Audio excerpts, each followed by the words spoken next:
हर हर महादेव दोस्तों। आज मैं शिव जी के एक परम भक्त की कथा लेकर आई हूँ। अगर आपको पसंद आए तो प्लीज़ इसे लाइक कीजिए, मेरे चैनल को सब्सक्राइब कीजिए।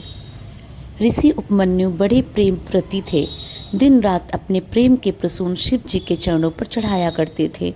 न खाने की सुधि, न विश्राम की चिंता। वृक्षों से गिरे हुए फल ही उनका भोजन था। धरती ही उनकी शैया थी और अंबर ही उनके लिए छाया के समान था। एक बार उपमन्यु परिभ्रमण के लिए निकले। वे घूमते घूमते समुद्र के तट पर गए। समुद्र में ऊंची ऊंची लहरें उठ रही थी। भैरव गर्जन हो रहा था। उपमन्यु को वो लहरें प्रकृति के कोमल हाथों के समान लगी और वह भैरव गर्जन मधुर संगीत के समान लगा।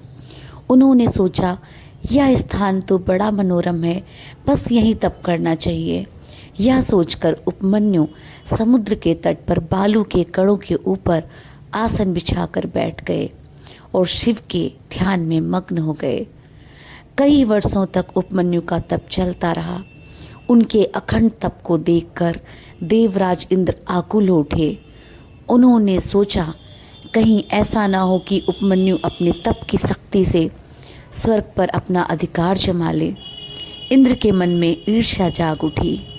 वे उपमन्यु के तप को डिगाने के लिए कुबेर को साथ लेकर चल पड़े।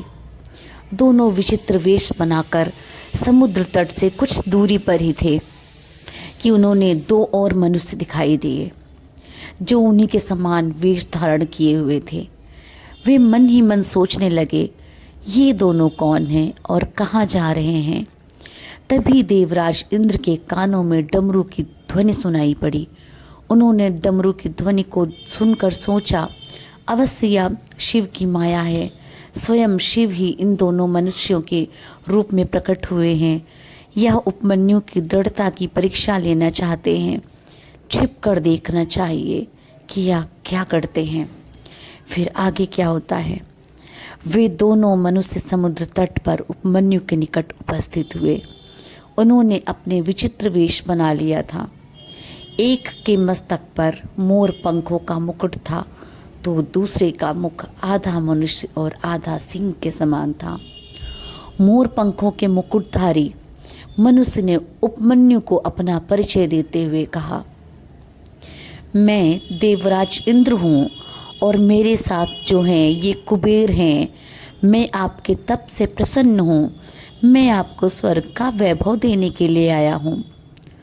उपमन्यु ने कहा, देवराज, मुझे शिव के प्रेम को छोड़कर और कुछ नहीं चाहिए। आपने दर्शन देकर मुझे कृतार्थ किया है, यही बहुत है।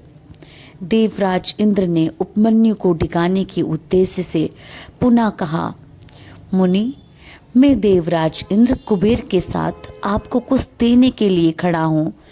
आप राज्य, वैभव, महल जो चाहे मांग लीजिए।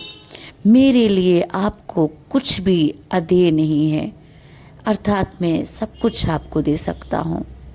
उपमन्यु कुछ उत्तर दे पाते उसके पूर्ण ही माया के इंद्र के कुबेर की ओर देखते हुए कहा, कुबेर, महामुनि के लिए इस रेती में स्वर्ण महल बना दीजिए। ऐसा महल जिसकी बराबरी का तीनों लोकों में कोई महल ना हो। यह कहकर माया के कुबेर ने अपना हाथ ऊपर उठाया और देखते ही देखते समुद्र के तट पर दिव्य स्वर्ण महल बनकर तैयार हो गया। ऐसा महल जो सभी प्रकार से सुखों और वैभव से परिपूर्ण था।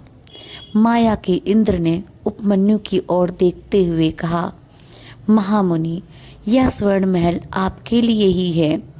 बालू के कणों से उठकर महल में निवास कीजिए। सभी प्रकार के सुखों का उपभोग कीजिए। उपमन्यु ने कहा, देवराज, मैं आपकी कृपा से कृतज्ञ हूँ, पर मुझे शिव जी के प्रेम को छोड़कर और कुछ नहीं चाहिए। मेरे लिए बालू के ये कण ही कोमल शैया के समान हैं। धरती ही मेरा बिस्तर है और आकाश का वितान ही मेरा घर है। यह सुनकर माया के इंद्र की भवें टेढ़ी हो गई।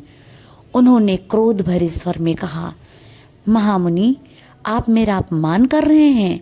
मैं स्वर्ग का अधिपति हूँ और आप के शिव हैं शमशानवासी। मेरे पास स्वर्ग का वैभव है, जबकि आपके नंग धड़ंग शिव के पास तो कुछ नहीं है। आप मेरे दिए हुए वैभव को स्वीकार करें, नहीं तो मैं वज्र से आपका मस्तक काट कर फेंक दूंगा। यह कहकर माया के इंद्र ने हाथ ऊपर उठाया और चमचमाता हुआ वज्र उनके हाथ में आ गया। पर उपमन्यु रंच मात्र भी विचलित और भयभीत नहीं हुए। दृढ़तापूर्वक बोले, देवराज, मैं सब सुन सकता हूँ, पर अपने आराध्य देव शिव की निंदा नहीं सुन सकता। आपको अपने वज्र का अभिमान है, तो मुझे भी शिव जी के प्रेम का बल है। मैं अभी प्रेम की शक्ति से आपके वज्र को खंड खंड किए देता हूँ। यह कहकर उपमन्यु ने कमंडल का जल हाथ में लिया। वे शिव के ध्यान में डूबकर हाथ का जल वज्र पर फेंकना ही चाहते थे कि शिव जी अपने असली रूप में प्रकट हो गए। उन्होंने कहा, बस कीजिए महामुनि, बस कीजिए। मैं आपके प्रेम पर मुग्ध हूँ। आपने अपने प्रेम से मुझे जीत लिया है। अब आप मेरे साथ मेरे गण के रूप में रहेंगे। उपमन्यु प्रेम से गदगद होकर शिव के चरणों में लौट गए।